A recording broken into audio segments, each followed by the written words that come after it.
हरे कृष्णा कृष्णा कृष्णा हरे हरे, हरे राम राम राम हरे हरे।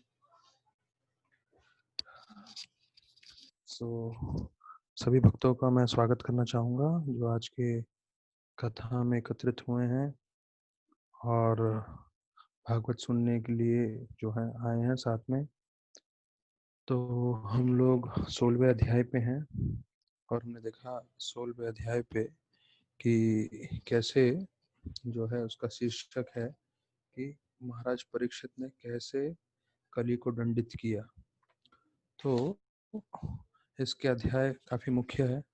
तो हम लोग ने कल तकरीबन आधा अध्याय जो है पाठ कर लिया था 18 श्लोकों तक।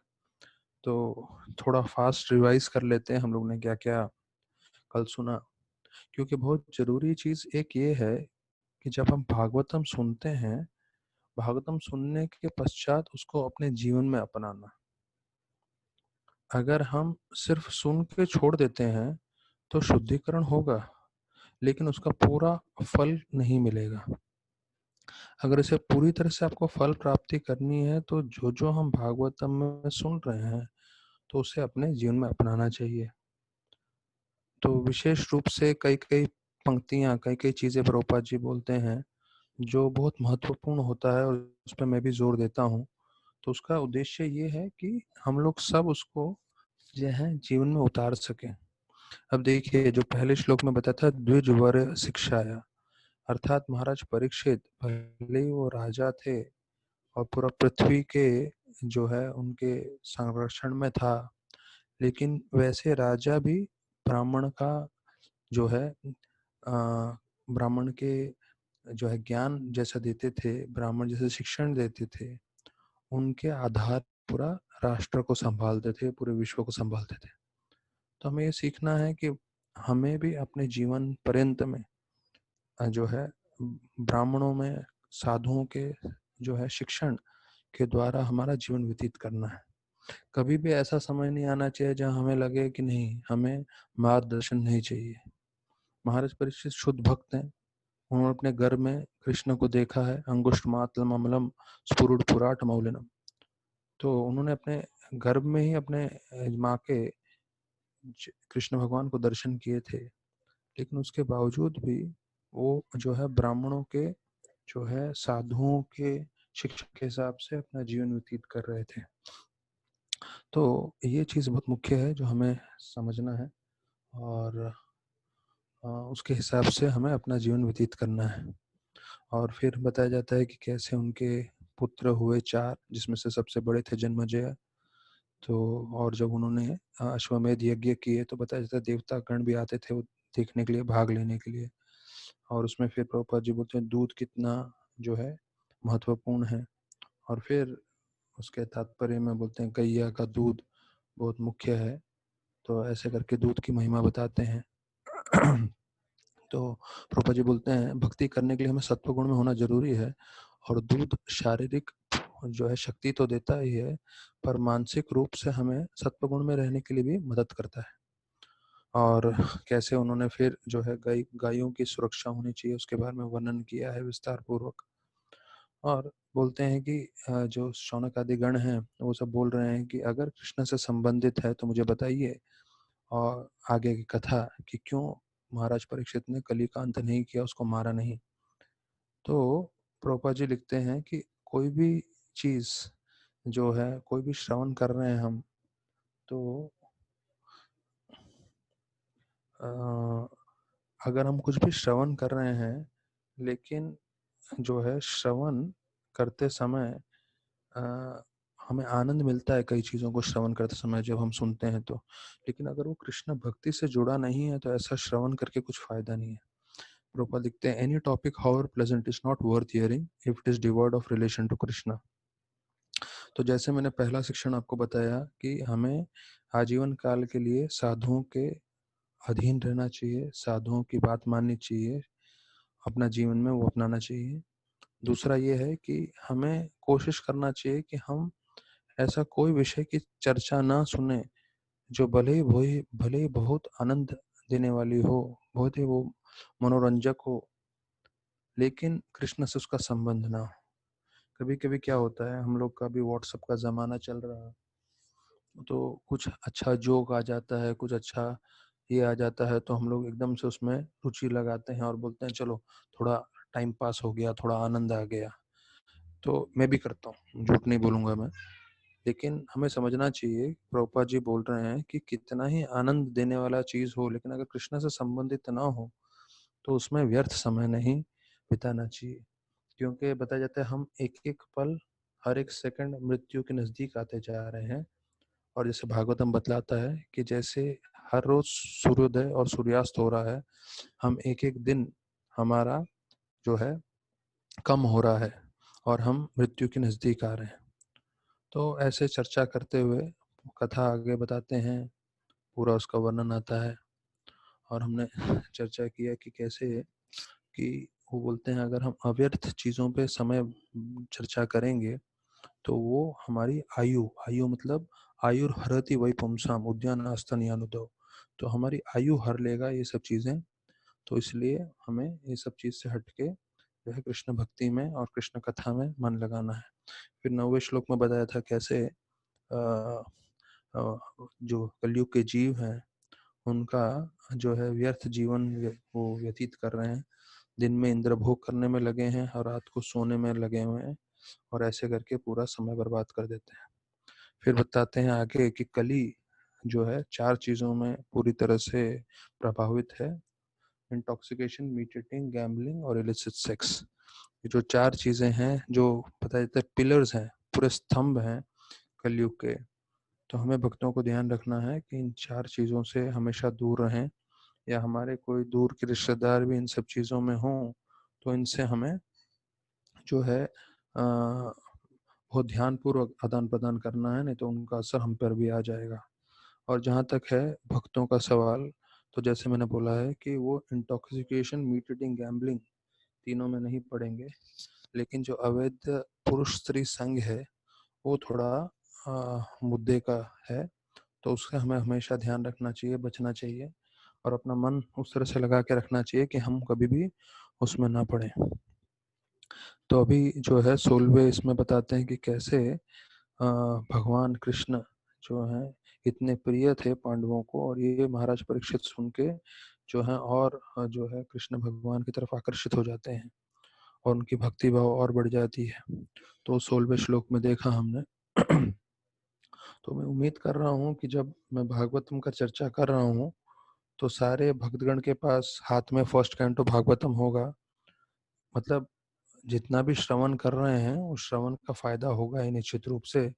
लेकिन अगर आप मेरे साथ श्लोक बोलेंगे तो आप लोगों को भी फायदा होगा, आप लोग भी भागवत के मुख्य मुख्य श्लोक पढ़ सकते हैं।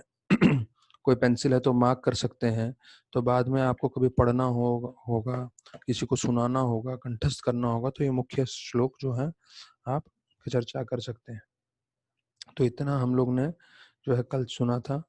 और उसमें प्रभुपाद बोलते हैं अगर आप सिर्फ जो है कोई दूसरे भक्त अगर गुणगान कर रहे हैं, हरि कथा कर रहे हैं, आपको सिर्फ उसमें आनंद आ रहा हो, तो आप सिर्फ उससे आनंदित हो जब हरि कथा सुन रहे हो, तो वो भी आपकी योग्यता है भगवत धाम जाने के लिए।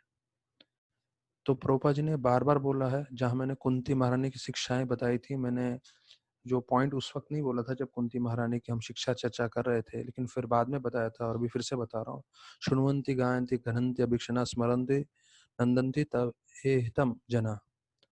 तो उसमें बतलाते हैं उस श्लोक में कि कैसे कोई श्रवण कर रहा है, कोई कीर्तन कर रहा है, लेकिन कोई श्रवण करते हुए अगर सिर्फ आनंदित हो रहा है, खुश हो रहा है कि अरे वाह कितना अच्छा कथा चल रहा है, कितना मुझे आनंद आ रहा है, बस अगर वो गुणगान कर रहा है कथाकार का और बोल रहा है अरे बहुत आनंद आया कथा सुन के, इतनी योग्यता भी काफी है भगवत धाम जाने की। तो हर एक को पूरी तरह से कथा नहीं करना है, हाँ अगर कर सके तो बहुत अच्छी बात है, लेकिन उसके साथ साथ जब दूसरे कथा कर रहे हैं तो आपको उसमें आनंद भोगना चाहिए, आपको अच्छा लगना चाहिए, उससे खुश होने चाहिए। अगर आपको ये मानसिक भावना रहेगी तो आप योग्य रहेंगे हमेशा भगवत धाम जाने के लिए। तो ये जो है एक चीज बतलाते हैं प्रभुपाद, तो ये तीसरी सीख है मैं बोलूंगा इस अध्याय में, कि हम ध्यान से सीखें कि हमें हमेशा खुश रहना चाहिए, आनंदित होना चाहिए कथा सुनने से। दूसरे जब कथा कर रहे हैं तो कथा सुन के हमें अच्छा लगना चाहिए। हम हमें जो है जो कभी कभी द्वेष नहीं होना चाहिए, अरे वो इतना अच्छा कथा कर रहा है, मैं क्यों नहीं अच्छा अच्छा कथा कर पा रहा हूँ। नहीं, कृष्ण भगवान जब आपको शक्ति देंगे तो आप भी कर पाएंगे। तो हमें कोशिश करना चाहिए जितना कोशिश हो सके। फिर कृष्ण भगवान अपनी कृपा देंगे और सरस्वती माता आपकी जिह्वा से जो जितने लोग को प्रचार करवाना चाहेंगे करवाएंगे। हम तो निमित्त हैं। कई होंगे इतने शक्तिशाली जो लाखों लोग को प्रचार करेंगे, कई हजारों को प्रचार करेंगे, कई 100 200 500 को प्रचार करेंगे, कोई 10 20 को प्रचार करेंगे, कोई 1 2 को प्रचार करेंगे, और कोई किसी को नहीं प्रचार करेगा तो सबको प्रचार करते हुए देखते हुए खुश रहेगा, तो वो भी भगवत धाम चला जाएगा। तो हमें द्वेष नहीं करना और हमें कोशिश करना है। तो हर एक को जैसे मैंने बताया कि भक्ति में आगे बढ़ने की सबको कोशिश करनी है और रोज उसके लिए मेहनत करना है। तो प्रभुपाद जी फिर उसी 16वें श्लोक में बोलते हैं, भक्त का एक गुण होता है, दे आर मैलिएबल। ये शब्द मैंने बताया था। मैलिएबल अर्थात वो हर समय हर परिस्थिति में हर कोई सेवा करने के लिए तैयार रहता है। तो ये बहुत जरूरी शिक्षण है, चौथा शिक्षण आप मान सकते हैं इस अध्याय का, कि हमें हर परिस्थिति में हर समय जो भी आज्ञा दिया जाए वो करने के लिए तैयार रहना चाहिए। That is the meaning of surrender और मैलिएबल। मैलिएबल का मैंने अंग्रेजी का हिंदी शब्द बताया था कि कैसे किसी तरह से भी मोड़ो, किसी तरह से भी उसको टेढ़ा करो, कभी भी वो टूटेगा नहीं, कभी भी वो फटेगा नहीं। ऑक्सफोर्ड डिक्शनरी बतलाता है। तो उसी प्रकार से जैसे होता है ना, हम लोग बोलते हैं, जैसे एक तरह से आप बोल सकते हैं एक क्ले होता है, या मतलब बच्चों के लिए एक मोम का हम देते हैं जिससे वो खेलते रहते हैं छोटे छोटे बच्चे। तो कितना भी उसको मोड़ो मरोड़ो वो वैसे का वैसे ही रहता है, गेंद के जैसा। तो वैसा भक्त होना चाहिए। और उसका मतलब ये है कि जब भी हमें कुछ भी शिक्षण दिया जाए, कुछ भी आदेश दिया जाए, तो हम हमेशा स्वीकार करने के लिए तैयार रहने चाहिए। और एक जगह मुझे याद है हम लोग ने पढ़ा था कि uh, कैसे one should be strenuously doing devotional service. तो एक वो शब्द का इस्तेमाल हुआ था, स्ट्रेनियसली अर्थात हम पूरी तरह से जो है मेहनत करते हुए जो है हमें भक्ति करनी है। तो ये नहीं सोचना चाहिए सब आराम से हो जाएगा और वैसे। तो ये ऐसे करके हम 18 श्लोकों का चर्चा हो गया था, और मैंने बताया था 19 से 23 श्लोक में जो है बैल और गैया, बैल अर्थात धर्म है, गैया अर्थात जो है भूमि देवी है, उन दोनों के बीच में चर्चा हो रही है। और उसमें वो बोल रहे हैं आप क्यों दुखी हो। तो क्यों दुखी होने का उनको जो है 11 कारण बताते हैं। तो 11 कारण हम लोग पहले चर्चा करते हैं अभी, और उस 11 कारण होने के पश्चात हम लोग जो है एक एक श्लोक के प्रभुपाद जी ने तात्पर्य में क्या बताया गया है वो मैं आप लोग को बताऊंगा। तो ये है 19 से लेके 23। तो ये 4 श्लोकों में 11 जो कारण बताए गए हैं हम वो चर्चा कर रहे हैं। ठीक है। तो जिनको लिखना है और कोई नोट्स निकाल रहे हैं, तो पहले 4 पॉइंट 19 श्लोक से हैं, फिर 3 पॉइंट 5 से 7 20वें श्लोक से हैं, और लास्ट के 2 पॉइंट जो है वो 21वें श्लोक के हैं, और 10वां पॉइंट 22वें श्लोक का है, और 11वां पॉइंट 23वें श्लोक का है। तो ऐसे करके 11 कारण बता रहे हैं कि क्यों गौ माता दुखी है। पहला कारण बताते हैं कि आपका कोई मित्र दूर देश में है। तो इसके ऊपर पूरा विस्तार पूर्वक प्रभुपाद जी बतलाएंगे, पर मैं जस्ट आप लोग को बता रहा हूँ क्या क्या कारण है।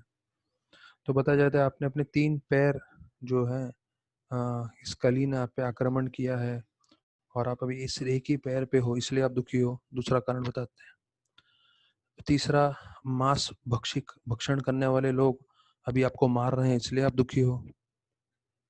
चौथा, कि जो देवता गण है उनको यज्ञ नहीं मिल रहा इसलिए आप दुखी हो। पांचवा, जीव जो है यहाँ पे अकाल पड़ा हुआ है और उनको भोजन नहीं मिल रहा इसलिए आप दुखी हो। छठा, क्योंकि यहाँ स्त्रियां और जो बच्चे हैं उनका लोग जो है गलत तरह से इस्तेमाल कर रहे हैं इसलिए आप दुखी हो। तो जो सरस्वती देवी है जो ब्राह्मणों पे कल्याण करती है, और वो ब्राह्मण अभी अधर्म का कार्य कर रहे हैं इसलिए आप दुखी हो। सातवां आप बताते हैं फिर 8वां कारण बताते हैं कि जो ब्राह्मण है वो अभी तक पूरी तरह से ब्राह्मण का जो कार्य है उसको नहीं कर रहे हैं, इसलिए आप दुखी हो। और फिर बोलते हैं 9वां कारण कि जो नेता हैं उन्होंने कली के प्रभाव से पूरा का पूरा राज को चौपट करके रखा है, इसलिए आप दुखी हो। फिर 10वां बताते हैं कि पूरे जो जीव हैं वो लोग नियम पालन नहीं कर रहे हैं, और मतलब जो है खाना सोना और ये सब चीज़ों में नियम होते हैं पालन करने के, तो वो शास्त्र में बताए हुए नियम नहीं पालन कर रहे और कहीं भी किसी समय भी कुछ भी कार्य कर रहे हैं, इसलिए आप दुखी हो क्या? या इसलिए आप दुखी हो क्योंकि भगवान यहाँ पे जो है लीला समाप्त करके जा चुके हैं और अभी आप बहुत दुख में हो, विरह में हो भगवान के याद करते हुए। तो ऐसे जो है 11 कारण बताते हैं जिसके कारण जो है भूमि देवी दुखी है। तो 9वें श्लोक में बताया गया था, कल हम थोड़ा चर्चा कर रहे थे, वापस से बोलते हैं। कलयुग में सब लोग हमेशा चिंताग्रस्त रहेंगे, प्रभुपाद लिखते हैं 9वें श्लोक के तात्पर्य में। इन दिस एज ऑफ कली everyone will be full of anxieties. तो देखिए ये कोई नई चीज नहीं है, अगर आप वर्ल्ड हेल्थ ऑर्गेनाइजेशन WHO के हिसाब से देखेंगे, सबसे ज्यादा पीड़ित लोग जो बीमारी से हैं वो है स्ट्रेस अर्थात एंजाइटी।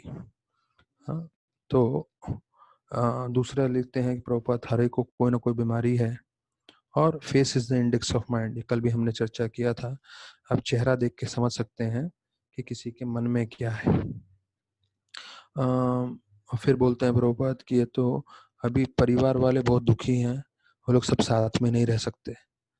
तो अभी मेरे को हाल ही में एक भक्त का मैसेज आया था, जैसे हम लोग इस फोन पे बात किए, तो वो बनमर्थ में है, यूके में।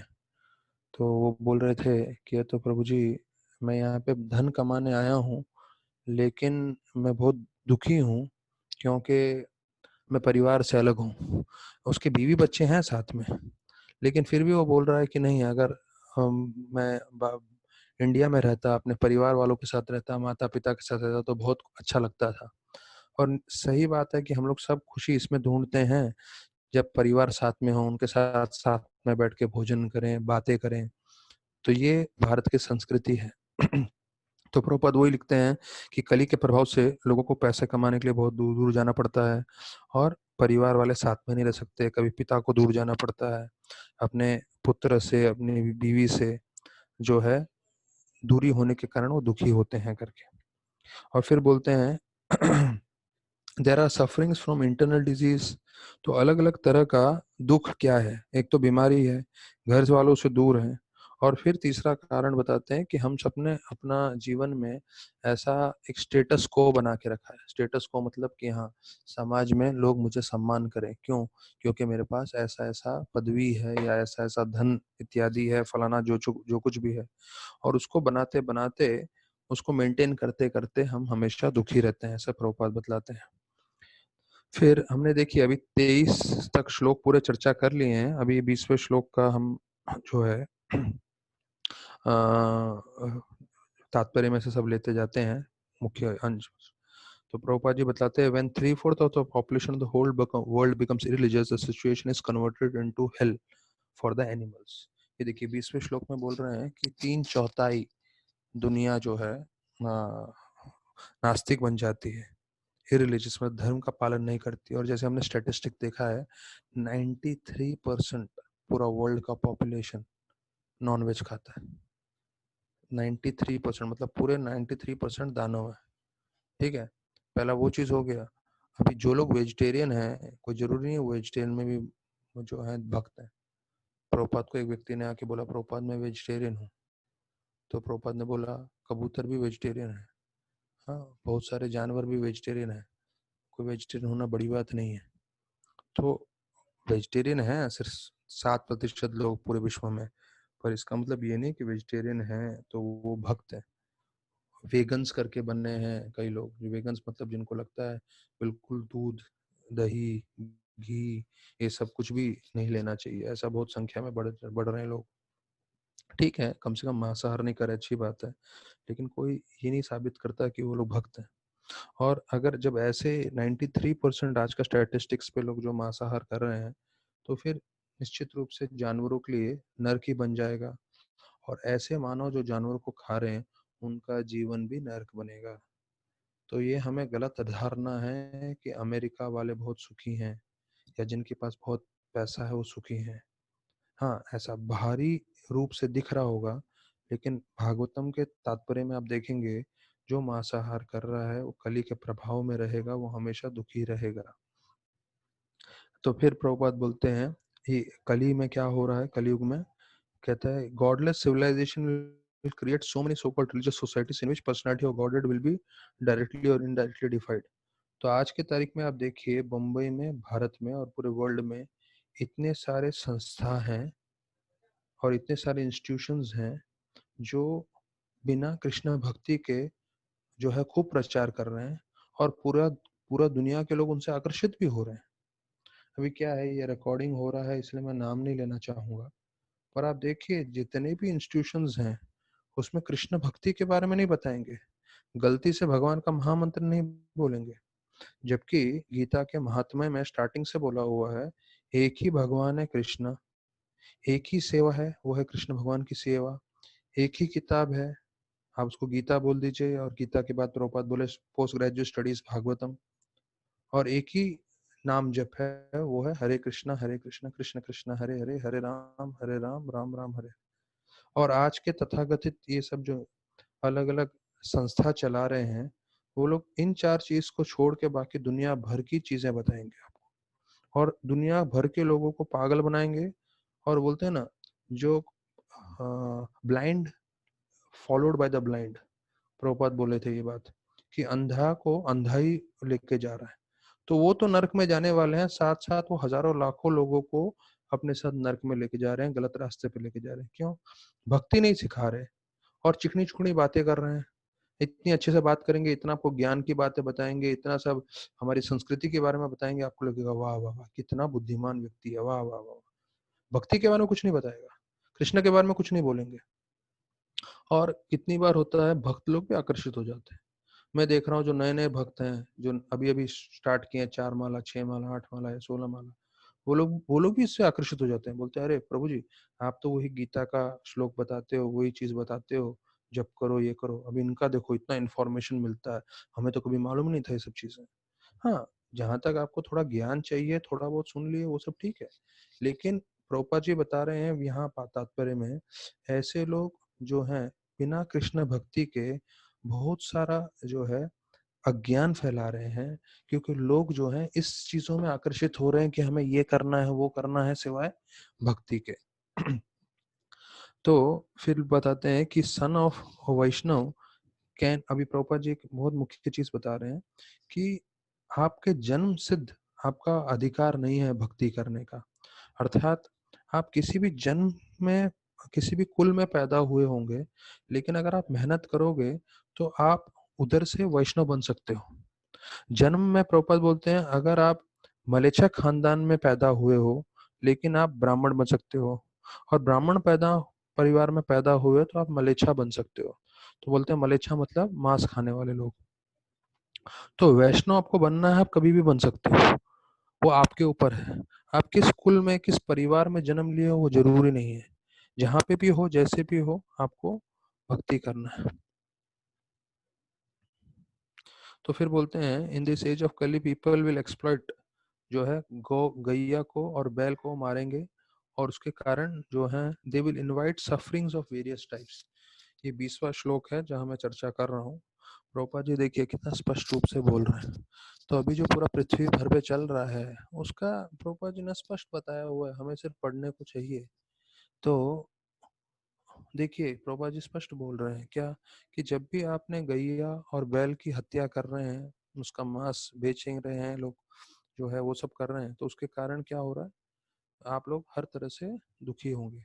तो आपको लग रहा होगा भारत में तो इतना नहीं हो रहा होगा, लेकिन जिनको ज्ञान नहीं है, India is the world largest exporter of beef. गौ मांस बेचने में पूरे विश्व भर में भारत का 1 नंबर आता है। सोचिए। तो अगर भारत जो पुण्य भूमि है, धर्म भूमि है, उधर ऐसा कार्य हो रहा है, तो फिर भारत पे भी ये जो है दुख, तकलीफ, परेशानी, ये सब आएगा ही आएगा, और इसका कोई समाधान नहीं है। समाधान है सिर्फ भक्ति का। तो प्रभुपाद लिखते हैं, this material world is sort of prison house. हाँ, क्योंकि ये जेल के समान है, तो जेल में कोई व्यक्ति ये नहीं सोचना चाहिए कि मैं जो है आराम से रहूंगा, जेल में मुझे कोई तकलीफ नहीं होना चाहिए। आप जेल में हो मतलब आपको तकलीफ होगी होगी, भले ही आप बड़े से बड़े उद्योगपति हो, और भले ही आप ब्रह्मा हो, या जैसे प्रभुपाद बोलते हैं, ब्रह्मा से चीटी लग चीटी, ब्रह्मा और चीटी, और बीच में सब लोग, हर कोई दुखी है। तो जेल में हर कोई दुखी रहेगा, भले वो ब्रह्मा हो, चीटी हो, या मानव हो। भले मानव के पास कितना ही धन आ जाए, वो साबित नहीं करता कि वो सुखी है। फिर बोलते हैं कि कलयुग में सिर्फ एक ही यज्ञ जरूरी है, वो है संकीर्तन यज्ञ। और जब आप संकीर्तन यज्ञ करते हैं तो संपूर्ण भगवान प्रसन्न हो जाते हैं, देवी देवता प्रसन्न हो जाते हैं, हम प्रसन्न हो सकते हैं जीवन पर्यंत के लिए। तो कल जो है अभी कल मोहिनी एकादशी है, तो हम लोग का जब सेकंड हाफ होगा उसमें मैं मोहिनी एकादशी की महिमा आप लोग को बताऊंगा। अभी भी बता सकते हैं, अभी भी जो है 4 ही बजे ना, 4:40 तक का समय रहता है पहला विंग में, तो 12 मिनट है शायद। तो मोहिनी एकादशी कल है। तो कूर्मा पुराण में वर्णन आता है मोहिनी एकादशी की महिमा का। तो युधिष्ठिर महाराज कृष्ण भगवान को पूछते हैं कि आप मुझे मोहिनी एकादशी की थोड़ी महिमा बताइए। अब कृष्ण भगवान पूर्ण पुरुषोत्तम भगवान है, पूरा गीता उन्होंने बताया है, लेकिन तुरंत वो जवाब नहीं देते हैं।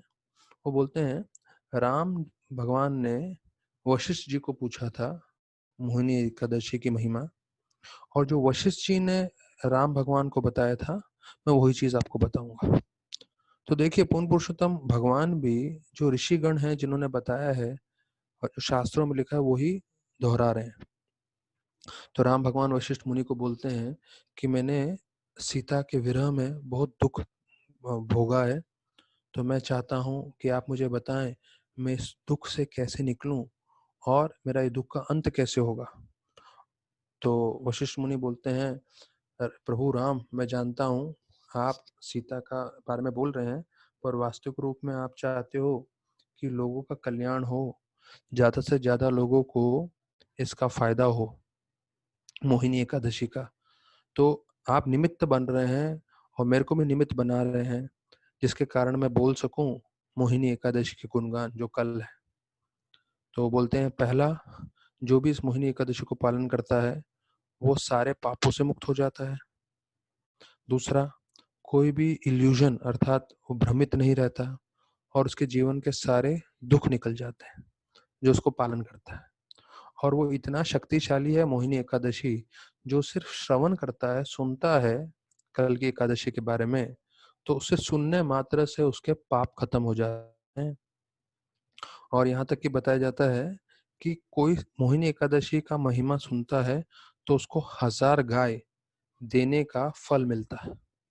तो अभी जितने भी भक्तगण हमारे सुन रहे हैं हरि कथा, तो समझ लीजिए सिर्फ मोहिनी एकादशी कथा सुनने के फल स्वरूप हर एक व्यक्ति को, हर एक भक्त को 1000 गाय दान करने का फल मिल रहा है। तो फिर कथा सुनाते हैं वशिष्ठ मुनि श्री राम जी को, और वही कृष्ण भगवान युधिष्ठिर महाराज को सुना रहे हैं कि कैसे सरस्वती नदी के पास एक भद्रवती शहर था। तो ये प्राचीन काल की कथा है, क्योंकि अभी सरस्वती सिर्फ बद्रीनाथ में है। कलयुग के प्रभाव से सरस्वती लुप्त हो चुकी है पूरे विश्व भर में, सिर्फ बद्रीनाथ में उसका दर्शन होता है, बाकी पृथ्वी के नीचे प्रवेश कर गई है। तो बताते हैं, सरस्वती नदी के पास भद्रवती नामक शहर था, और वहां पे द्युतिमान करके राजा थे, और वहां पे एक बड़े ही जो है बड़े उद्योगपति थे जिनका नाम था धनपाल। और इस धनपाल जो थे उनके पास बहुत सारा धन था, बहुत सारा धान्य था, और वो धनपाल जो है पूरे समाज की बहुत कार्य करते थे समाज के लिए। कहाँ जहाँ जहाँ कुआं चाहिए वहाँ कुआं खुदवाते थे, लोगों की मदद करते थे, दान पुण्य करते थे। और उनके 5 पुत्र थे, उसमें से एक था दृष्ट बुद्धि। तो दृष्ट बुद्धि जो था वो इन चारों भाइयों के जैसे नहीं था, पिता के जैसे नहीं था। वो पूरी तरह से पाप कार्यों में लगा रहता था, और क्या क्या पाप कार्य करते था उसका पूरा वर्णन जो है वशिष्ठ ऋषि बता रहे हैं। वो वैश्यों का वो जो प्रोस्टिट्यूट होते हैं वैश्या, उनका संग करता था, और ऐसे पुरुषों का संग करता था जो सारे नियम उल्लंघन करते हैं। तो एक होता है इंद्रभोग का संग करना, और दूसरा होता है ऐसे लोगों का संग करना जो इंद्रभोग में लगे हुए हैं। तो दोनों ही बेकार है, दोनों ही करते थे, जुआ खेलते थे। कभी भी वो देवताओं को, ब्राह्मण को और अपने पूर्वजों को किसी को सम्मान नहीं करते थे, सबका निरादर करते थे जो है। फिर चारों नियम का उल्लंघन करते थे, शराब पीते थे, सब गड़बड़ करते थे। यहाँ तक कि बताया जाता है इतना उसका बढ़ते गया तो पिताजी ने उसको घर से बाहर निकाल दिया। और घर से बाहर निकलने के बाद भी वो वैश्या का संग कर रहा था, तो सारे परिवार वालों ने उसको धुतकार दिया, बाहर निकाल दिया। तो बताते हैं दृष्ट बुद्धि जो है उसको लगा जो भी उसके पास पैसा वैसा था तो वो तो ये वैश्य लोगों के ऊपर उड़ा रहा था, और ऐसा करते करते उसका पूरा धन समाप्त हो गया। तो वैश्य ने भी बाद में उसको छोड़ दिया, तिरस्कार कर दिया, बोला अभी तेरे पास धन नहीं है तो तेरा क्या फायदा। तो फिर दृष्ट बुद्धि जो है चोरी करने लगा, और चोरी करता था। और चोरी करते हुए एक बार जो है राजा के सैनिक है उन्होंने पकड़ लिया उसको। तो जैसे ही पकड़ा उसको तो फिर मालूम चला, अरे ये तो धनपाल का पुत्र है, उन्होंने तो इतना अच्छा अच्छा कार्य किया है। तो उसके पिताजी का मान सम्मान करते हुए जितने भी ये लोग थे, उन्होंने सैनिक, उन्होंने दृष्ट बुद्धि को छोड़ दिया। तो फिर बाद में वापस से चोरी करने लगा, और फिर उन्होंने वापस से पकड़ा, वापस से छोड़ दिया। तो ये बार बार बार बार होने लगा। फिर एक बार उन्होंने उनको पकड़ा और उसकी इतनी पिटाई की, और बोला तुम्हारे पिताजी के सम्मान के लिए हम तुम्हें मार नहीं रहे हैं, पर तुम्हें इस देश में नहीं रहने देंगे, करके उसे देश निकाला कर देते हैं। और फिर अभी दृष्ट बुद्धि जंगल में है, जंगल में भी कुछ खाने के लिए नहीं है, कुछ नहीं है, तो उसके पास कोई तरीका नहीं रहता सिवाय जानवरों का वध करने का। तो शास्त्रों में बताया गया है कि कैसे वो शेर, हिरण, भालू, यहाँ तक कि लोमड़ी, और पंछियों में चाकोर, और जो कबूतर होते हैं और मोर होते हैं, ऐसे सब पंछियों को, ऐसे सब जानवरों को मारते थे और उसका भक्षण करते थे। ऐसे करते करते एक बार बताया जाता है उनके, उसने जन्म में कहीं तो अच्छा पुण्य किया था। तो वहां पे जो है आश्रम, जंगल में एक ऋषि का आश्रम था, और वो ऋषि थे कौंडिन्य मुनि। और वो कौंडिन्य मुनि गंगा से स्नान करके आ रहे थे, और स्नान करते हुए उनके बाल गीले थे, कपड़े गीले थे, और तो कुछ बूंद इसके ऊपर गिर गए। तो एक साधु का सिर्फ इतना स्पर्श भी हो जाए तो कितना कल्याणकारी हो सकता है। तभी जो बताया जाता है दृष्ट बुद्धि का तमोगुण का प्रभाव थोड़ा कम हुआ, उसने उसी वक्त प्रणाम किया, और उन्होंने बोलने लगे कौंडिन्य मुनि को कि हे मुनि, मैंने अपना जीवन पर्यंत पाप ही पाप किया है, यहाँ तक कि अभी भी मैं इस पाप कार्य में लगा हुआ हूँ। आप मुझे मार्गदर्शन करें जिससे मैं इस पाप से छूट सकूं, निकल सकूं।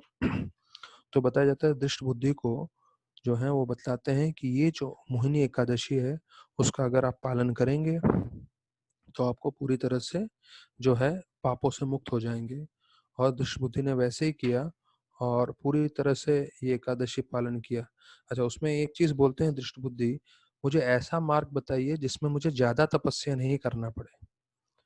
क्योंकि हमने देखा कि किस तरह से वो अलग अलग तरह से इंद्र भोग में लगे हुए थे, पाप कार्य में लगे हुए थे। तो इसलिए वो बोलते हैं बिना ज्यादा मेहनत किए।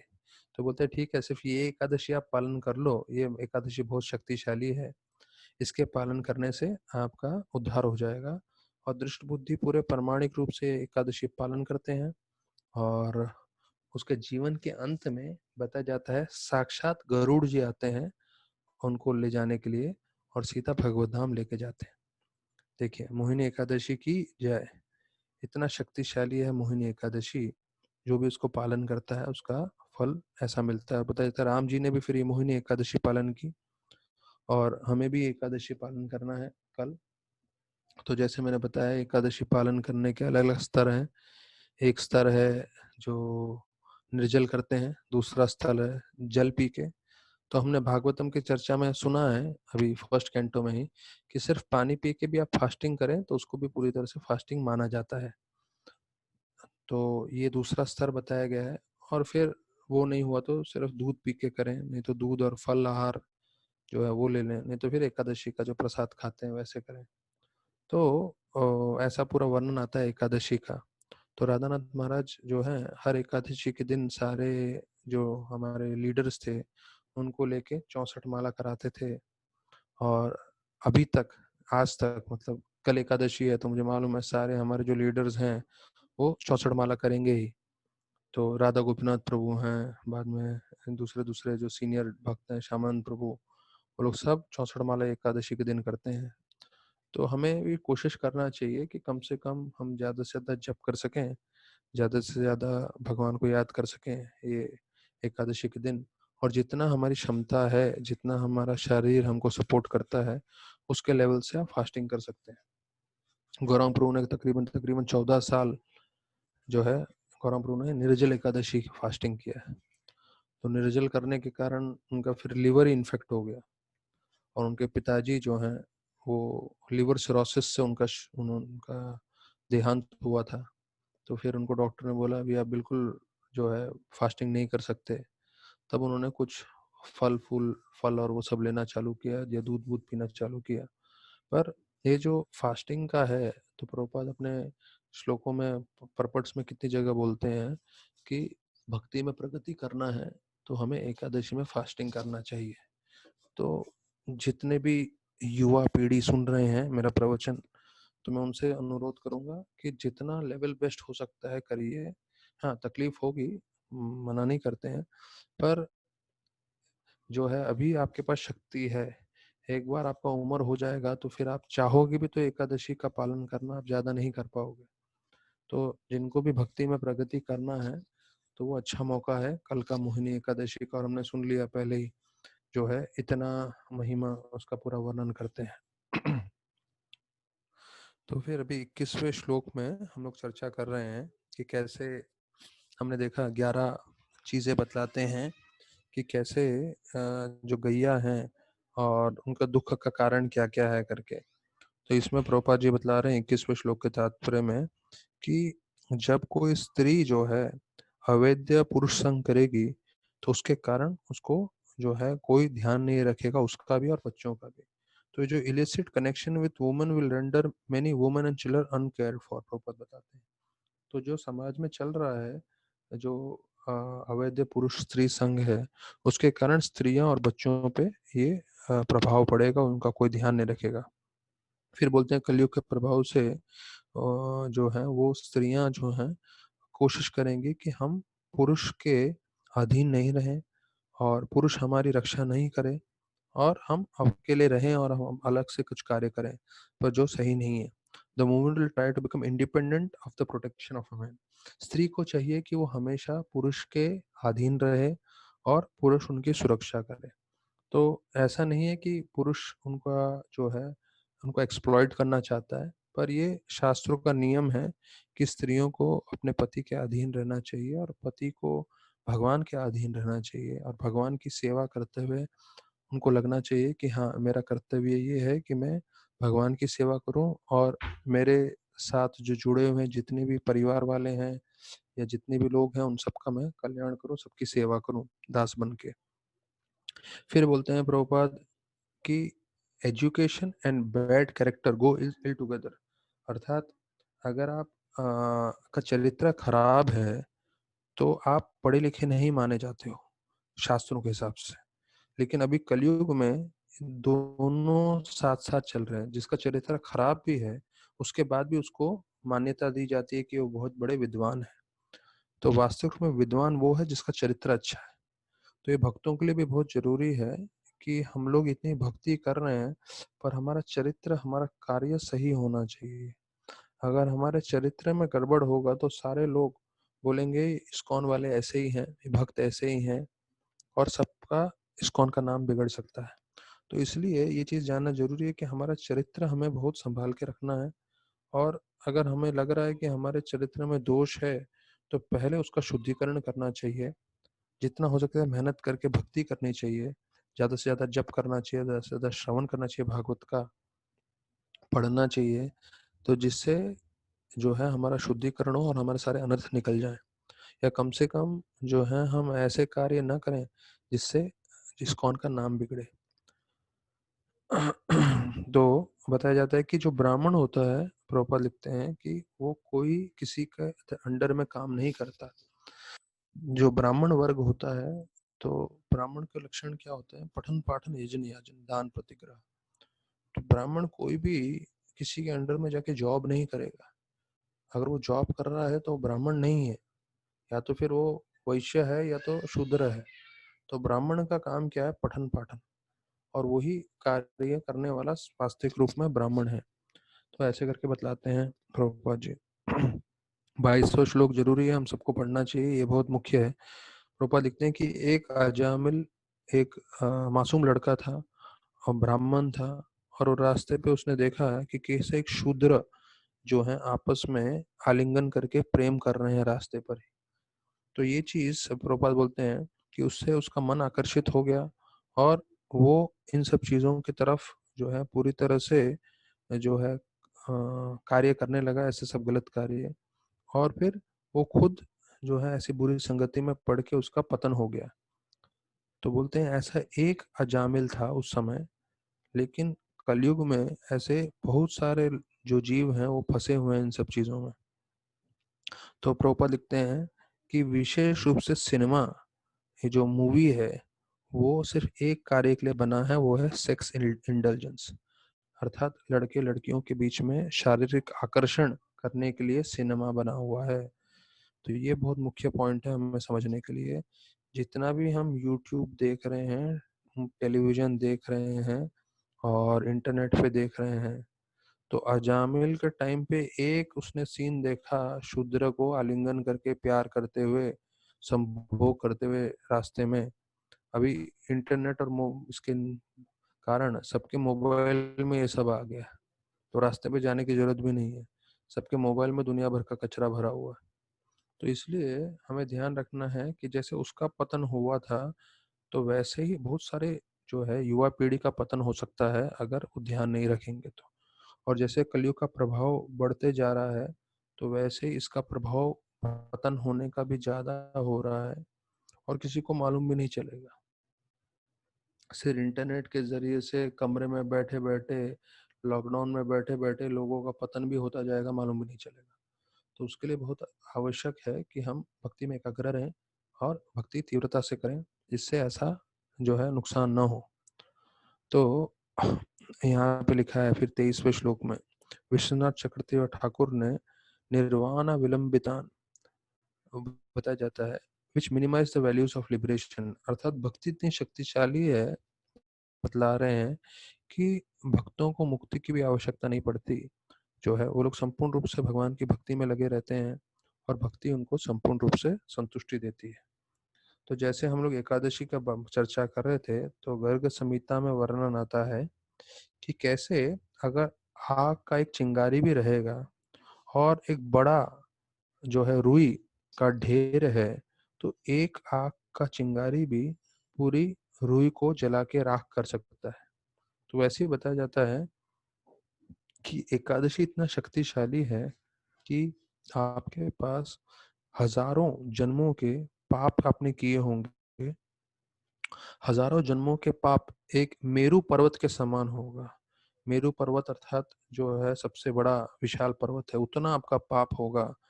वो पाप पूरी तरह से नष्ट हो जाएगा अगर आप एकादशी पालन करेंगे तो कल का एकादशी पालन करें। तो विशेष रूप से बोलते हैं एकादशी के दिन सोना नहीं चाहिए, और जितना हो सके ज्यादा जप करना चाहिए। तो कई लोग फास्टिंग करके सो जाते हैं, तो भक्ति सिद्धांत श्री ठाकुर बहुत चिल्लाते थे इस बात को देख के। वो बोलते थे चाहिए तो उनको बोलो अनाज खाए, लेकिन सेवा करे। तो ये नहीं बोले कि अरे एकादशी है करके मैं सो जाऊंगा, नहीं। एकादशी में पूरा दिल लगा के हमें काम करना है, सेवा करना है, भक्ति करनी है। एक बार जन्माष्टमी था, और जन्माष्टमी के बाद जो है जन्माष्टमी सबको मालूम है 12 बजे तक निर्जल फास्टिंग होता है। तो महाराज ने पूरा 4 घंटा जो है कथा किया। तकरीबन तकरीबन महाराज ने चालू किया होगा 9 साढ़े 9 बजे तक, फिर 1 डेढ़ बजे तक कथा सुनाया। 4 घंटा निर्जल के दिन पूरा जन्माष्टमी की कथा सुनाई। उसके बाद अभी सोचिए 3 साढ़े 3 बजे उठे हुए ब्रह्मचारी हैं, 1:30 बज गया, 2 बज गया, 4 घंटे की कथा सुनी तो थक गए थे, पानी भी नहीं पिया। तो सब ब्रह्मचारी, थोड़े कई लोग सो रहे थे। तो महाराज जप करते हुए घूमते हुए आए और देखे गौरांग प्रभु सो रहे हैं। तो कृष्ण प्रभु उनके साथ थे, महाराज के साथ। महाराज बोले उठाओ उसको। तो बेचारे सुबह के उठे हुए हैं, सो रहे थे। तो महाराज उसको उठाए, नींद में से उठाए जो सो रहे थे, तो जन्माष्टमी के दिन सो रहे थे। तो जैसे ही उठे गौरांग प्रभु, देखे महाराज सामने खड़े हैं। तो महाराज को उठते ही बोले, महाराज बहुत बढ़िया कृष्ण लीला किया आपने। तो महाराज बोले, मैंने तो बहुत बढ़िया कृष्ण लीला किया, ठीक है, तुम ये महाविष्णु लीला क्यों कर रहे हो सो के? तो एक इशारा कर दिया कि भैया जन्माष्टमी के दिन सोना नहीं चाहिए। तो फिर ऐसे महाराज धीरे धीरे अपने लीडर्स को ट्रेन करते थे। मतलब सोए हुए हों, सो भी रहे होंगे तो जबरदस्ती उनको उठाते थे, बोलते नहीं नहीं सोना है। तो ये सब करते हैं तभी लीडर बनते हैं। बड़ा तपस्या लगता है, ऐसे देखने में लगता है अरे वाह क्या प्रवचन करते हैं, कितने लोग सम्मान करते हैं, पर निजी जीवन में बहुत तपस्या करते हैं तभी लीडर बन पाते हैं।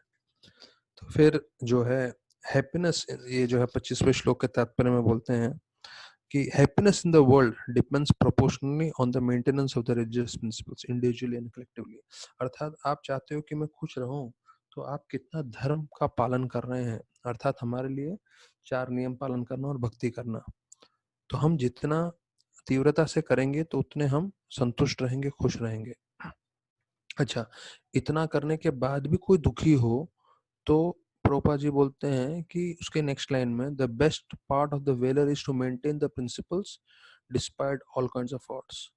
तो अगर आप बोले अरे मैं तो 16 माला कर रहा हूँ, 4 नियम पालन कर रहा हूँ, जितना हो सकता है सेवा कर रहा हूँ, फिर भी मेरे पास बहुत मुश्किलें हैं, परेशानी है, तकलीफ है, तो प्रभात बोलते हैं ठीक है, ये सब होने के बावजूद भी अगेंस्ट ऑल ऑड्स, मतलब जितनी भी मुश्किलें उसके साथ भक्ति करिए, जैसे पांडवों ने की।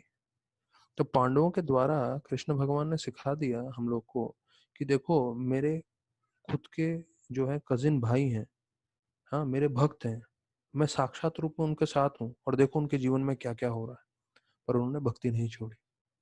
तो हमें भी चाहे कुछ भी हो जाए, तो हमें भी भक्ति हमेशा करनी है। फिर बोलते हैं लास्ट में Prabhupada, thus one can be happy during the span of life and ultimately return back to God.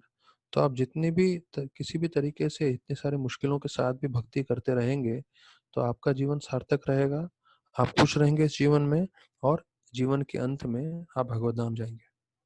तो 26 से 30 ये 5 श्लोक हैं। 5 श्लोकों में 40 भगवान के गुण हैं। तो अभी हम श्लोक बोलेंगे और उसके साथ जो है उसके बाद उनके 40 भगवान के गुण 26 से 30 श्लोक में आता है, वो हम चर्चा करेंगे। सत्यम शौचम दया शांतिस त्याग संतोष आर्जवम समदम तप साम्यम तिक्षोपार्तिश्रुतम ज्ञानम विरक्त ऐश्वर्यम शौर्यम तेजो बलम स्मृति स्वातंत्रम कौशलम कांतिर धैर्यम मार्दवम एव च पराग्लभ्यम प्रशाशीलम सह ओज बलम भग गंभीर्यम स्थैर्यम आस्तिक्यम शतिर्मानो नहांकृति एते चान्ये च भगवान् नित्यत्र महागुणा पार्थाय महात्मामिच्छद्भिर्न विपन्ति समाकर्हे चेत् तेन हम गुणपात्रेण श्रीनिवेशं समर्पतं शोचामि रहितं लोकं पापमान कलिक्षितम्।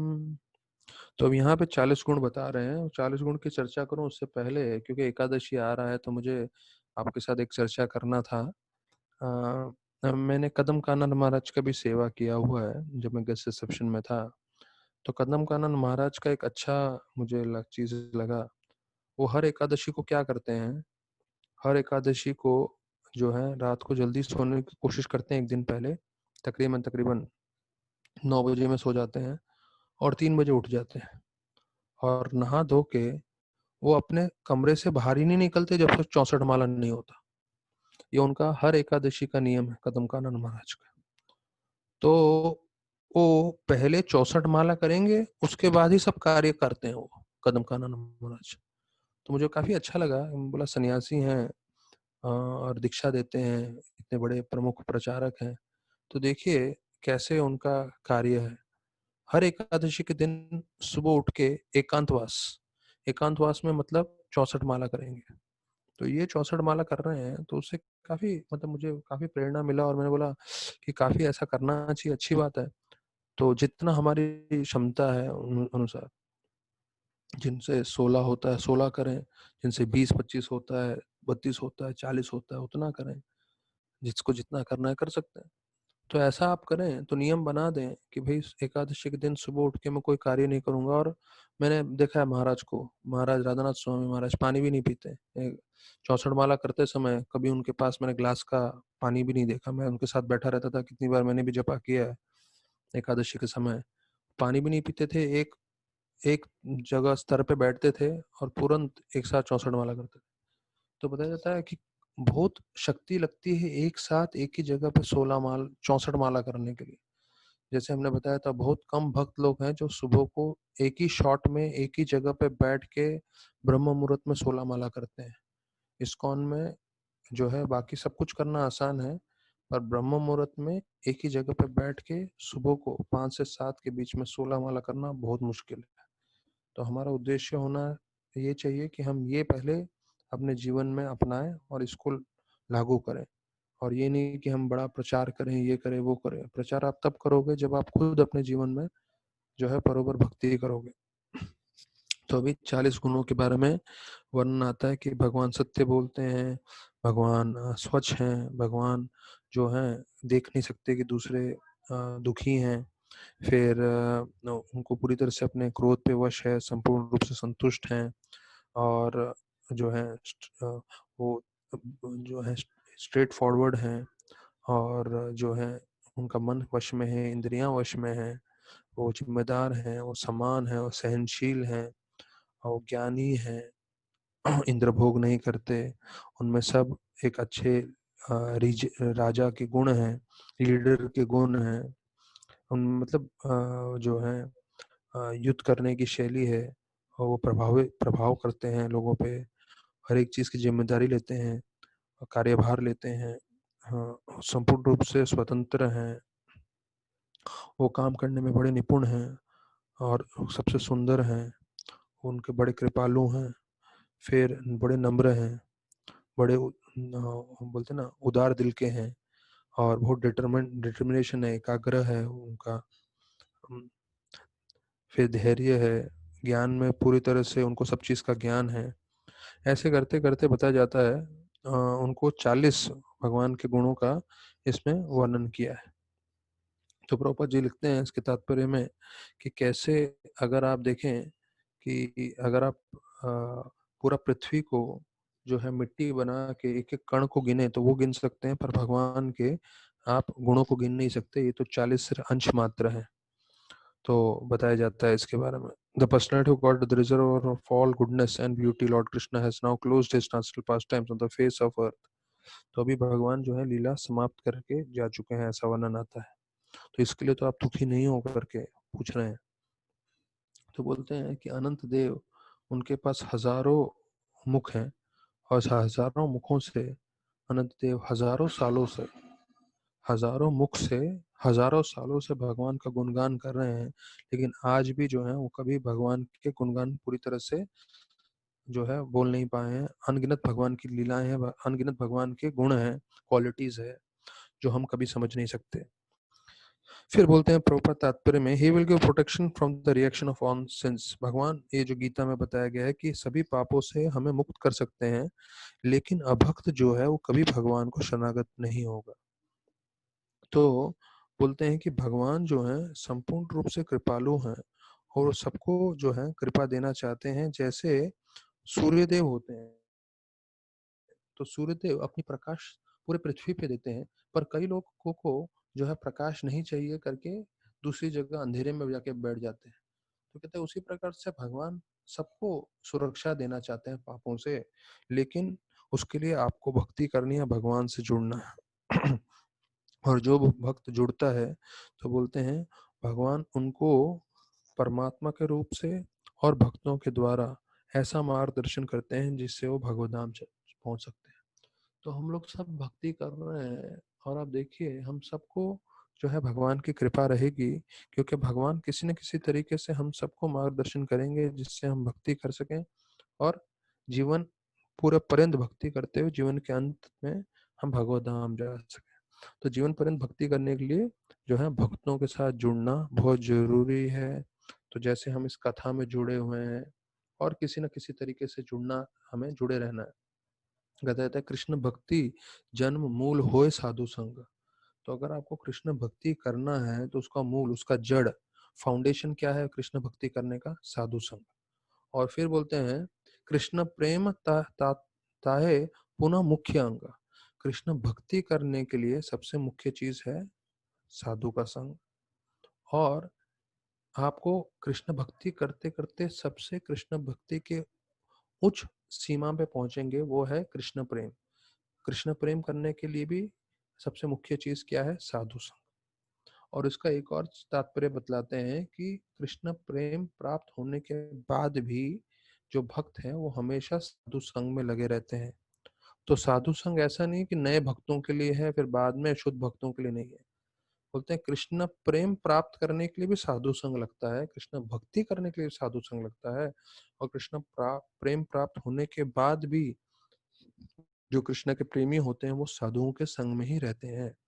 तो ये जो हमने साधु संग हमने अपना जीवन में चालू किया है, शुरू किया है, ये हमारे जीवन के अंतिम समय तक रहेगा। और जीवन के पर्यंत जीवन का अंत होने के पश्चात उन्हीं साधुओं का संग करने के लिए हम गोलोक वृंदावन में चले जाएंगे, जो अलग अलग भगवान की सेवा में लगे हुए हैं। फिर बताते हैं प्रभुपाद की, ये बार बार प्रभुपाद ने बोला है अपने तात्पर्य में कि भगवान जो है कृपालु हैं, वो सबको आश्रय दे रहे हैं, लेकिन हम पे निर्भर करता है हमें भगवान की कृपा, हमें भगवान का आश्रय लेना है कि नहीं। फिर इसमें लिखते हैं, ये बहुत जो 26 से 30 श्लोक हैं इसका परपट ये बहुत अच्छा है। The lord never deviates from his word of honour. मतलब भगवान ने जो वचन दिया है वो कभी टूटता नहीं है। वो उन्होंने विशेष रूप से जो है आशीर्वाद दिया है कि मैं अपने भक्तों को बचाऊंगा हर परिस्थिति में। तो ये आप लोग पढ़ सकते हैं। इसमें लिखते हैं Prabhupada, when he gives assurance for protection the promise is executed in all circumstances. अर्थात कोई भी परिस्थिति में भगवान अपने भक्तों को अवश्य बचाते हैं। तो देखिए जब हम ये पढ़ रहे हैं, जब हम ये सुन रहे हैं, कितना अच्छा लग रहा है कि भगवान हर परिस्थिति में हमें बचाने के लिए हमेशा आतुर रहते हैं। हमारे तरफ से क्या भगवान अपेक्षा कर रहे हैं कि हम हर परिस्थिति में भगवान की भक्ति करते रहें, और भगवान के जो प्रतिनिधि हैं, जो गुरु हैं, उनका आज्ञा का पालन करें।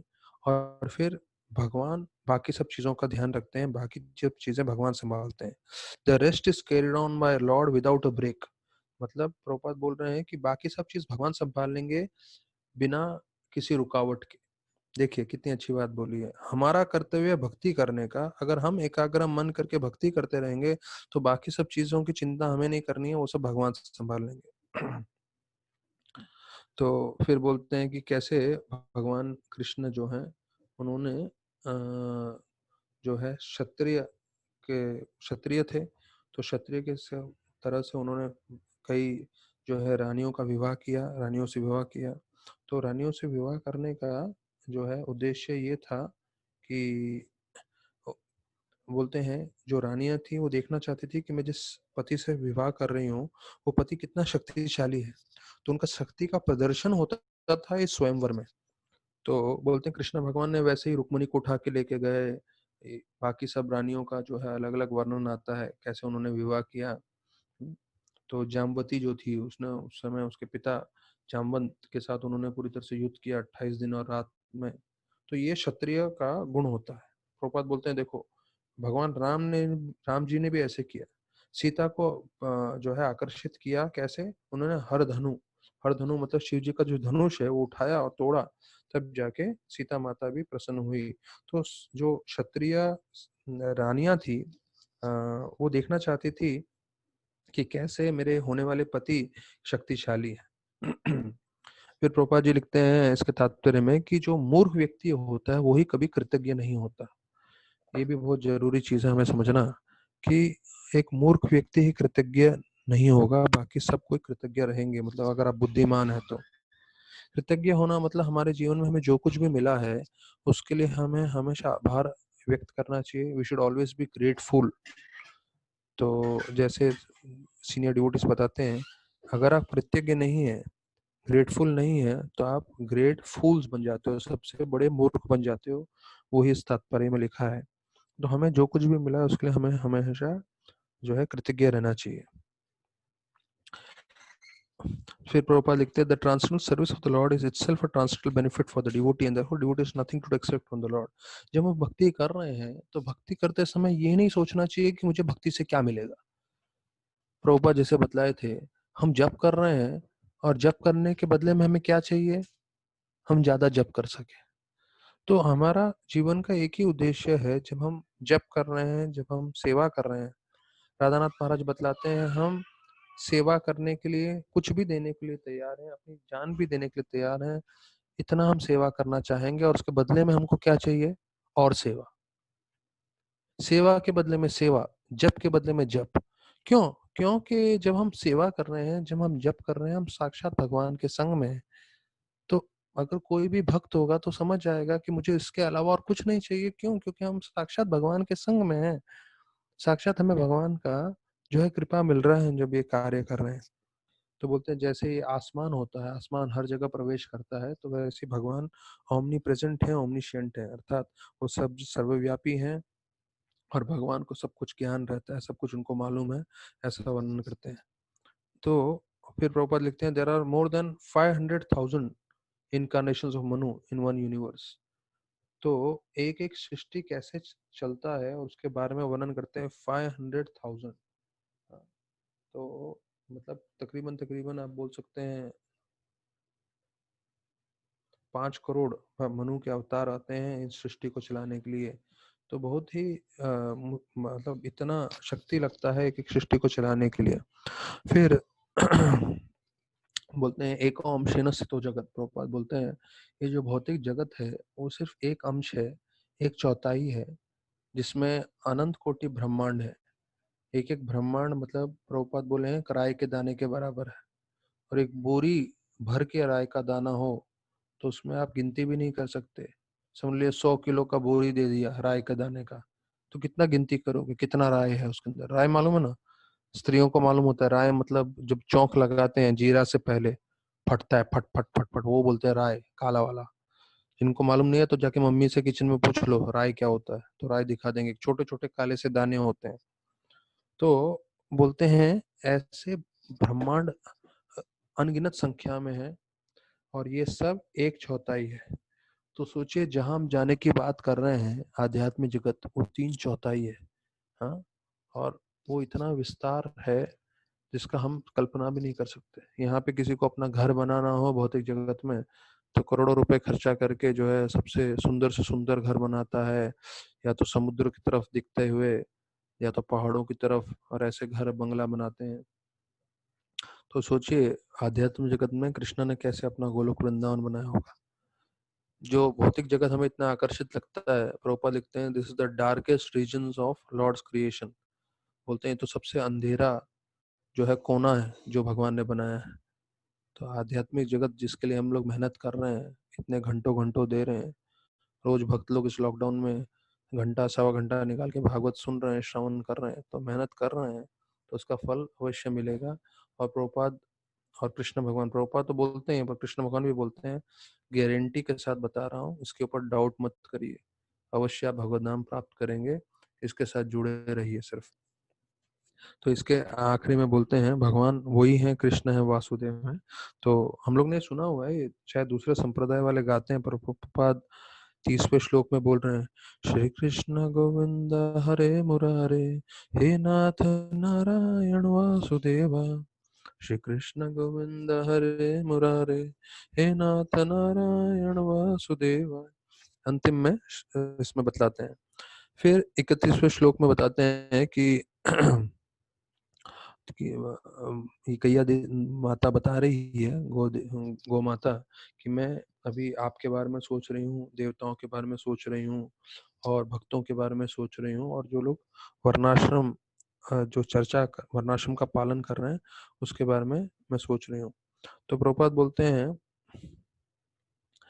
वर्णाश्रम का पालन करना मतलब जानवर और मनुष्य में दोनों में भेदभाव करना।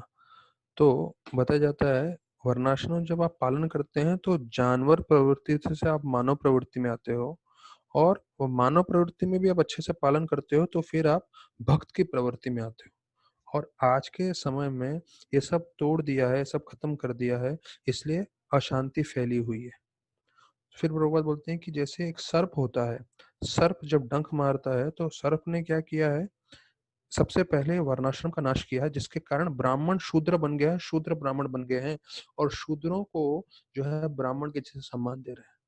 देखिए आजकल जैसे हमने पहले पढ़ा था इसी भागवतम के पहले स्कंद में, कि जो एक्टिंग करते हैं, नौटंकी करते हैं, उस जमाने में एक्टर एक्ट्रेस थे, तो वो सब शूद्र लोग करते थे। ये द्वारका में जब कृष्ण भगवान प्रवेश करते हैं तो नाचने गाने वाले लोग आते हैं, तो प्रभुपाद उसके विषय में बोलते हैं कि ये शूद्र लोगों का काम है, नाचना गाना वगैरह।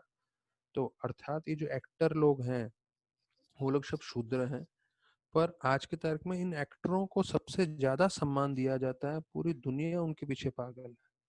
और कोई प्रामाणिक ब्राह्मण किसी बिल्डिंग में प्रवेश करने जाएगा तो जैसे उसका सैफरन देखेंगे, वॉचमैन ही रोक देगा, बोलेगा नहीं, भिखारी लोग अलाउड नहीं है। देखिए, तो जो ब्राह्मण है उसको शूद्र बना दिया है, और जो शूद्र है उसको ब्राह्मण बना दिया है, ये कली का प्रभाव है।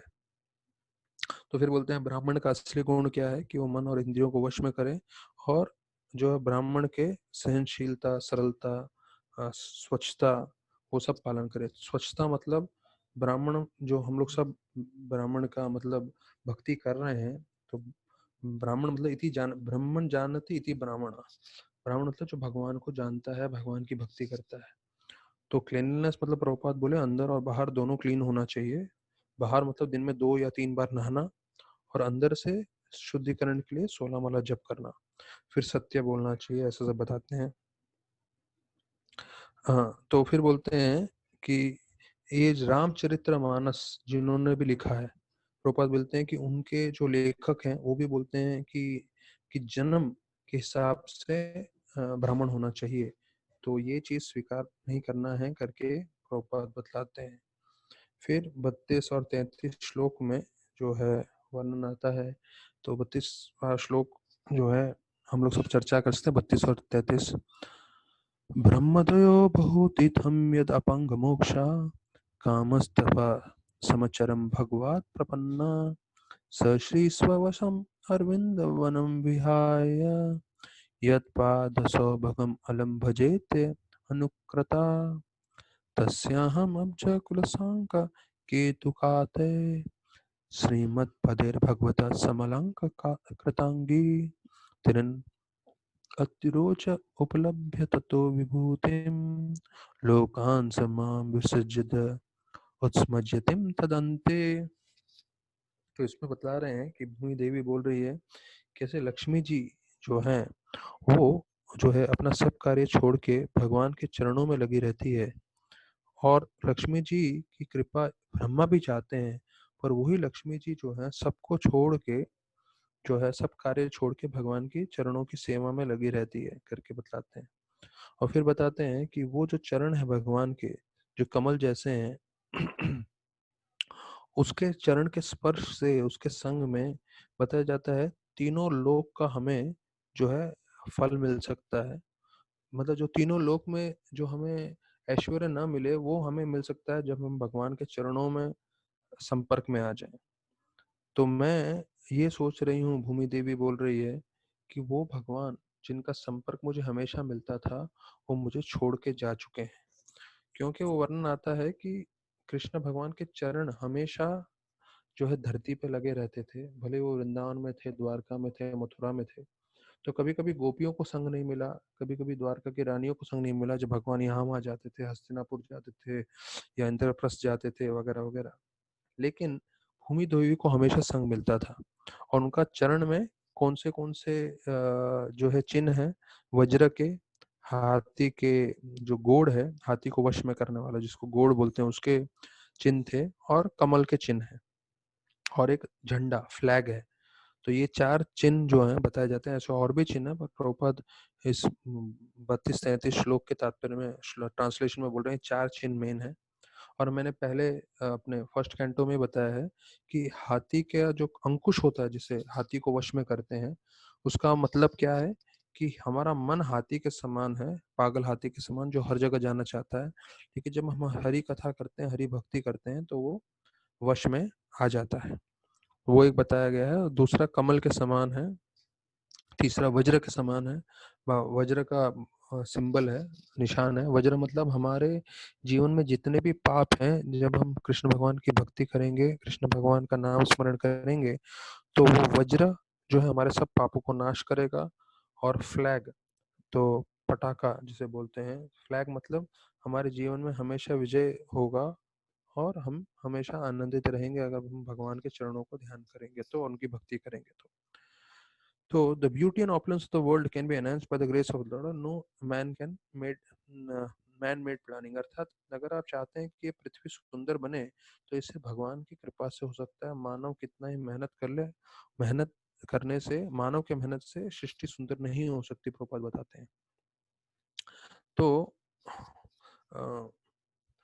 भगवान की कृपा से बताया जाता है, आपको कृपा से आप हमेशा खुश रहेंगे, और आपको सब चीजें आपके दिनचर्या के लिए जो चाहिए वो मिल सकती है, अगर भगवान की कृपा होगी तो। तो अपने शक्तिशाली हैं, तो वो हमेशा हमारे सामने भी हैं, हर पल हमारे सामने रहते हैं। और हम भगवान के संग ले सकते हैं, जो है भगवान का नाम जप करके, bye hearing, chanting and remembering. तो ये जो पहले अध्याय से चालू हुआ है, वो अभी भी प्रभुपाद वही चीज बोल रहे हैं कि भगवान हमारे समक्ष हैं। अभी हम पे है भगवान का संग लेना है कि नहीं, और अगर लेना है तो कैसे लेना है, श्रवण करके, कीर्तन करके, भगवान की सेवा करके, और भगवान का स्मरण करके, याद करके। तो बोलते हैं जब भी कोई अपराध किए, बिना अपराध के जप करता है, तो भगवान उनके समक्ष आ जाते हैं, उनको साक्षात्कार पूरी तरह से मिल जाता है। तो हम लोग को नहीं मिल रहा क्योंकि हम नाम अपराध कर रहे हैं। जैसे ही हमारा नाम अपराध कम हो जाएगा या खत्म हो जाएगा, तो जैसे जैसे नाम अपराध कम होगा, उतना ही हमें भगवान का संपर्क हमें मालूम चलने लगेगा। और जब पूरी तरह से खत्म हो जाएगा, तो हम पूरी तरह से साक्षात्कार कर सकते हैं। तो प्रभुपाद जी बोलते हैं कि रेडियो का जब साउंड आता है, तो उससे भी हमको काफी ध्वनि सुनने को मिलती है, और हमें काफी चीज समझ में आता है। तो उसी प्रकार से जब हम आध्यात्मिक हरे कृष्ण महामंत्र का ध्वनि सुनेंगे, तो हम पूरी तरह से भगवान के संग में पहुंच जाएंगे। तो बोलते हैं कि जो बिना अपराध के नाम जप करता है, वैसा भक्त वो भगवान के समान है। इतनी बड़ी तुलना देते हैं कि कोई निरपराध रूप से जप करेगा तो उसको इतनी शक्ति मिलती है, वो भगवान के तुल्य समान बन जाता है। तो फिर अंत में बोलते हैं कि कलयुग का प्रभाव से बचने के लिए जो है हमें हरिनाम जप करना चाहिए। हरिनाम जप की इतनी शक्ति है, जो आप कलयुग के प्रभाव से आपको असर नहीं होगा। तो ऐसा 32 और 33 श्लोक का तात्पर्य समाप्त होता है। 34 श्लोक में बोलते हैं कि माता भूमि देवी बोल रही हैं कि इस धरती पे बहुत सारे पापी राजा थे, जो नास्तिक थे, और उनकी जो सेना है, उन्होंने मेरे पे बहुत ज़्यादा जो है मुश्किलें कर दी थी। तो इसलिए भगवान आए, अवतरित हुए यदुवंश में, और उन्होंने सबका नाश किया। फिर बतलाते हैं कि ये 35वां श्लोक है, हम लोग सब साथ में चर्चा कर सकते हैं। कावा सहेत विरहन पुरुषोत्तमस्य प्रेमावलोक रुचिरा स्मृतिवल्कुजल्पे स्थैर्यं समानहरं मधु मानिनानां रामोत्सव मम यद अंगिरिवितानि किताय। तो इस श्लोक में बतला रहे हैं कि कैसे पूर्ण पुरुषोत्तम शिव भगवान जो है उन्होंने अपने क्रोध से जो है उन्होंने जो है क्रोध आवेश में आके जो है उनके जो सबसे प्रिय पत्नी थी वो सत्यभामा, तो उनको चाहिए था कि उनको पारिष्ट पेड़ चाहिए, तो उनको लिए जो है उन्होंने वो भी लाके दिया।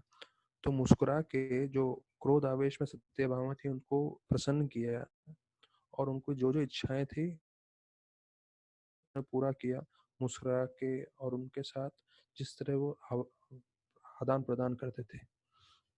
और जैसे मैंने बताया कि वो पूरे पृथ्वी पे घूमते थे और उनके चरण रज मेरे पे लगते थे हमेशा, और उसके कारण ये जो घास जो उगते थे तो वो उसके समान है जैसे हमारे शरीर पे कैसे रोंगटे खड़े हो जाते हैं। तो धरती देवी बोल रही है कि जितने भी पृथ्वी पे घास थे वो मेरे शरीर के रोंगटों के समान थे, जो खड़े हो जाते थे भगवान का चरणों का स्पर्श लेके। तो बोलते हैं मेरे को कभी भी भगवान से विरह नहीं हुआ था, लेकिन अभी विरह हुआ है। क्यों? क्योंकि भगवान जो है लीला समाप्त करके चले गए हैं।